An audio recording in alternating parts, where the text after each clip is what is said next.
Hey, I'm Fred Minnick, and I'm about to tell you why this bourbon really makes me sad and angry. And honestly, it just pisses me off. Giddy up.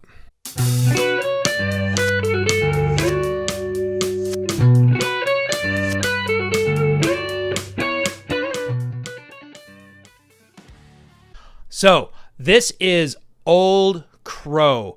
Old Crow is named after the great James C. Crow, one of the most important people, if not the most important person in bourbon history.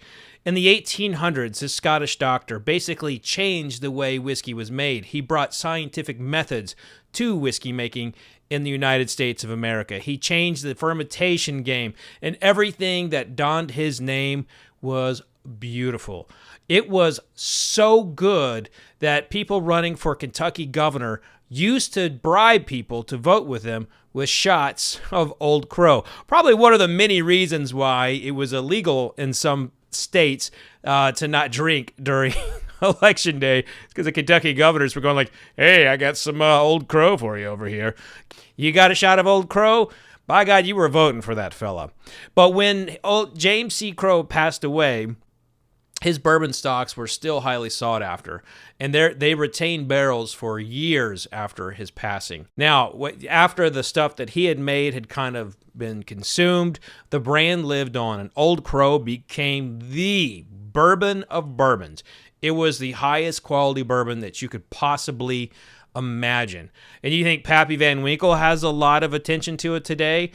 Old Crow actually sold at one point in the 1960s for $5,000 at auction. So if you were to take that $5,000 that was spent on Old Crow in the 1960s, it would be $41,000 and change today. So that gives you an idea of how sought after and how respected Old Crow was. In fact, that is the bottle that I hunt more than anything when it comes to Dusties. I buy up Old Crow pre-1987 every time I see it. It's absolutely beautiful. And the one that I'm always on the hunt for are the chessman pieces. In fact, this is one of the great regrets of my career. I'm giving an interview to the British Broadcasting Network, BBC, over radio, and the interviewer asked me, "So, Fred, what's your favorite bourbon?" And I was like, well, I'll tell you the greatest bourbon I've ever tasted. And I had kept that under lock and key for years. I had never told anybody what my favorite bourbon was. And then I told the BBC, and then people spread it around, and I went from being able to buy bottles of like Old Crow chessman pieces for like $40 to $300, like that.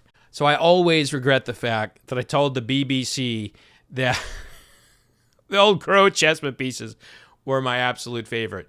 They're so beautiful, so complex. They're just like a big old drenching caramel bomb. Ooh, I love it. I get so excited when I think about the chessmans. My neck hair stands up actually sometimes when I think about it. Listen, I don't need to go down that road, but that's what makes Old Crow, the story of Old Crow, so sad, is that it was the highest level of quality in bourbon. It was the creme de la creme of bourbon. In 1987, the company National Distillers was acquired by Jim Beam. Jim Beam took Old Crow and basically gutted it. Today, I paid $9 for this.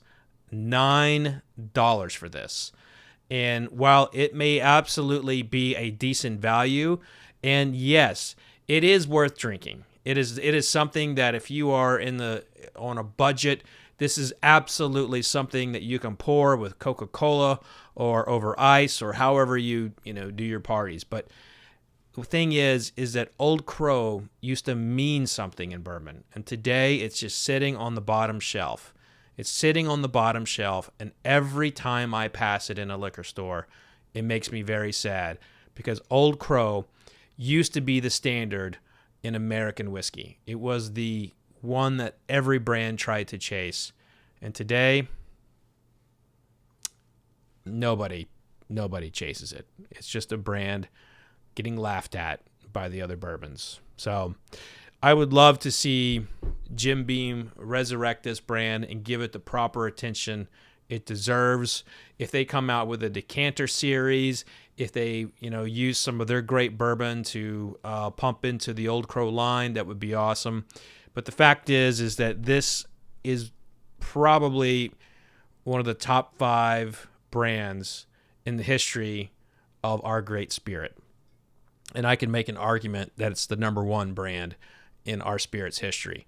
But the fact is, it just does not get the love it absolutely deserves. So here's to you, Old Crow, and hoping that you make it back. And the day that Old Crow comes back as a premium will be one of the greatest moments in my career in bourbon. And I know it would be the same for my friends Mike Veach and Chuck Cadry, 2 bourbon historians who admire the old days of Old Crow as much as I do. But that's going to do it for this week's little quick hot take.